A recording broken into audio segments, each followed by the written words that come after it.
Well, it's a bird, it's a plane, it's, well, no one knows. Unidentified flying object. Unidentified flying object. Unidentified flying objects. Unidentified flying object. Or in current lingo, unidentified aerial phenomena.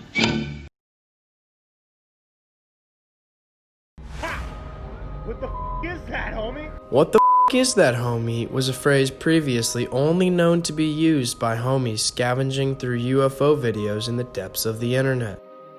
But now, knockoff versions of this phrase are being used more commonly than ever before, many times by homies actually looking at UFOs with their own eyes, not just through a computer. And now, this trend has progressed so far that even our nation's most fearless warriors are wanting in. Echo 6-1 Tango, object on. Roger, there's troubleshooting. In late April of 2020, the Pentagon decided that due to the national hard-hitting pandemic of boredom, they would mercifully spice up everyone's quarantine by releasing and confirming 3 videos of so-called unidentified aerial phenomenons. To the average individual, these are also known as UFOs.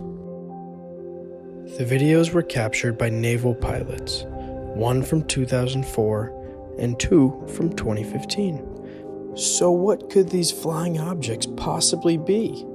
Alien spacecrafts? Or more simply, Russian inventions unknown to the United States? Either or, does this classify as a serious security threat that the government should be investigating with just a little more urgency?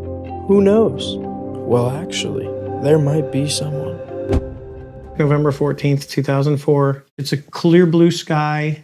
There's no wind. And you see this tic-tac. It's just this white object that's randomly moving around. It makes the hair on the back of your neck stand up a little bit. I remember telling my back seater, I said, dude, I don't know about you, but I'm a little weirded out. It's not a helicopter. It doesn't have rotor wash. There's no propulsion. There's no wings. It rapidly accelerates and disappears. Like, poof, gone. Weirdest thing I've ever seen in my life. I chased a UFO. So does anything on this planet even have the ability to poof and disappear in an instant from a naval fighter pilot? According to Commander David Fravor, no. While this doesn't rule out the possibility it's from our planet, this does show us that someone or something has some sort of technology beyond our current capacity.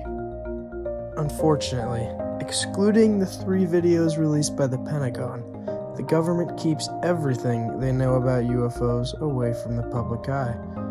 But with technology beyond our knowledge on our planet, it may be time to begin investigating this on a broader level. With space travel, the government-funded NASA had hit somewhat of a stonewall in the early 2000s. To revive the industry, they launched a commercial space program where private companies could compete for government contracts. Eventually, Mr. Musk's SpaceX program came out on top, and since then has consistently broken space travel barriers with every passing year. So if the government were to open UFO investigations to the public, it could almost be certain that immense progress would be made. It is undeniable something is out there, and it needs to be solved in a fashion that many teenagers would refer to as ASAP. Hundreds of UFO researchers who have spent their livelihoods collecting data could collaborate, and with the help of the mighty government, answers may be closer than once thought. Our universe is unimaginably vast, so it is very possible something from out of this planet is here. On the flippity flop, it is also very possible that these mysterious objects are man-made. Either or, this is a mystery that needs to be answered, and the government simply is not getting there anytime soon.